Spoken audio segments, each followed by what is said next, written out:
The story of bravery shown by a single black woman, Rosa Parks, as she stood up, or rather sat down, against the unjust institution stepping on her freedoms is not unknown. Her stubborn defiance against white supremacy is a story told in almost every American history book, and for a good reason. Rosa Parks is the mother of the civil rights movement. Her actions shaped the next several generations of brave individuals who fought for their own rights and caused more monumental changes than she could have possibly imagined. "I didn't have any idea just what my actions would bring about," she accounts. "At the time I was arrested, I didn't know how the community would react." But react they would. The community, and every suppressed community across the country, would breathe fire for justice after Rosa Parks sat down on a bus in Montgomery, Alabama in 1955 and refused to get up. Rosa Louise McCallie was born on February 4, 1913 in Tuskegee, Alabama. Parks was brought up through segregated education in schools that lacked adequate funding. She was taught to read by her mother at a young age and was forced to walk to her one-room schoolhouse while the white kids rode the bus to their new building. Parks left school in 11th grade to care for her sick mother and grandmother and wouldn't have the opportunity to return to her studies for some years. Instead, Parks moved to Montgomery, Alabama to work at a shirt factory. In 1933, she at last got her high school diploma with help from her husband, Raymond Parks. Raymond was an active member of the National Association for the Advancement of Colored People, or NAACP. By 1943, Parks became an active member of the Montgomery branch as well, and even became the youth leader and secretary to the association's president. Parks saw the injustice she faced and fought to set it right. Even before her monumental role that sprung the Montgomery bus boycotts and began the civil rights revolution, Parks was pushing for change. It was December 1st, 1955. Parks had just finished a shift at the department store where she worked as a seamstress and was boarding the Cleveland Avenue bus for home. The first red flag Parks noticed that evening was the driver, James Blake. Years before, Parks had encountered Blake when she refused to use the colored doors to enter a bus.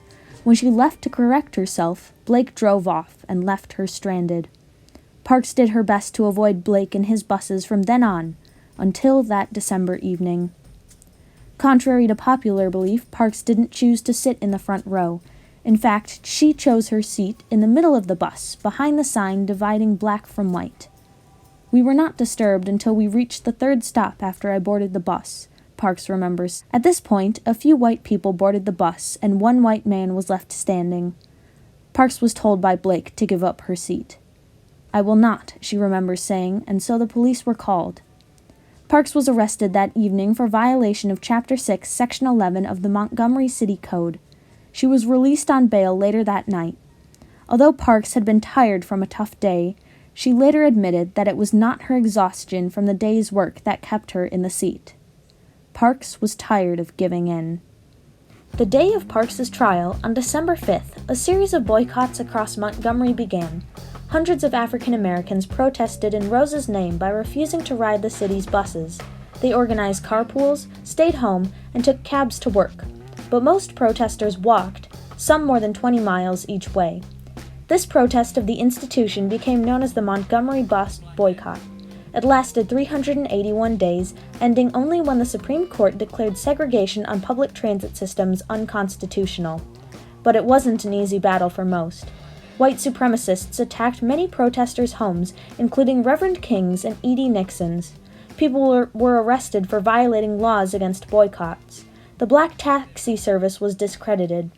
In response, the people turned to legal action and argued the issue of segregation on public transit systems, gaining a victory for the African American community by declaring segregation on public transportation unconstitutional on December 20th, 1956. But the small victory in Montgomery was just the beginning. Parks did more than spark one simple boycott. Her brave actions influenced the next decade of nonviolent protests. After the initial protest outside Parks's courthouse ruling, the Montgomery Improvement Association was created, electing Martin Luther King Jr. as its minister. King began preaching. By 1960, he had inspired a group of college students in Greensboro, North Carolina, to sit in at a local lunch counter in protest of segregation. Later that year, the Student Nonviolent Coordinating Committee, or SNCC, was formed to carry on the fight for freedom. In 1961, the Freedom Riders rode on buses throughout the southern states, facing constant violence to fight for desegregation and test a new Supreme Court ruling that banned segregation on interstate transportation. In August 1963, the ever-famous March on Washington marked the 100th anniversary of Lincoln's Emancipation Proclamation. Among others, King spoke at the march, delivering his famous "I Have a Dream" speech that carried the later actions of the movement. Because of the influence of so many figures, by 1964 a Civil Rights Act was passed that ended segregation in public places. But the fight was far from over. In 1965, black communities influenced institutions enough to urge the passage of the Voting Rights Act.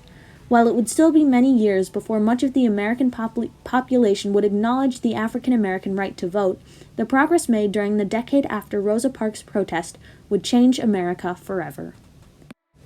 However, Parks did more than simply influence others to carry on the movement. After Parks protested on that bus in Montgomery, she strived to continue making changes. She became a dedicated member of the Montgomery Improvement Association and traveled to give talks about the boycott in an effort to raise funds for the MIA and NAACP. Parks has always been an advocate for women's rights. In 1944, she investigated the case regarding Recy Taylor's rape at the hands of white men.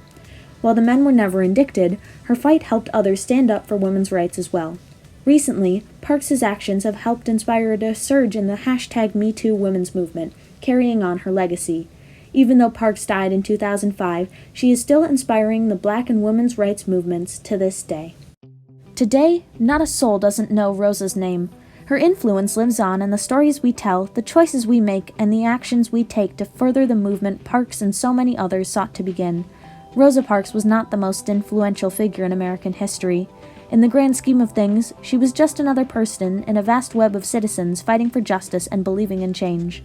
But to ignore the seed that was planted the day Parks decided she was tired, not tired of standing, not tired after a long day, or tired because she had worked too hard, but tired because the injustice in the world had reached a point where she could no longer let herself fold at the hands of the suppressor, would be to ignore the better part of American history.